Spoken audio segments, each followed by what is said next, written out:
Tez bo'shanish tufayli oilangiz buzilib ketdimi? Qayerdansiz? Men Tojikistondanman. Ha. Hozir qayerdasiz? Hozir Rossiyadanman. Nima xizmat, nima shikoyatlarga? Menda endi nimada yoshligimdan beri shu bo'lganman. Endi tez bo'shanish bo'lyapti-da ko'pda. Jamoani birinchi o'ylaman mana shu shuni ketidan. Balla chaqada bor edi. Tez bo'shanish tufayli oilangiz buzilib ketdimi? Ha, shuni ketdan shu narsaga bor endi buzildi-da. Faoliyat nima ish qilasiz? Shofirchilik qilaman.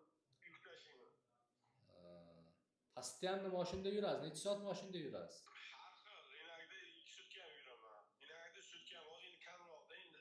Shopirlar kasalida bu, surunkali prostatit, jinsiy quvvatni pasayishi, tez bo'shanish, shofir, o'sha o'tirib ishlaydigan ofisni rabotliklarning muammosi. Bitta gap aka, tez bo'shanishni davosi bor.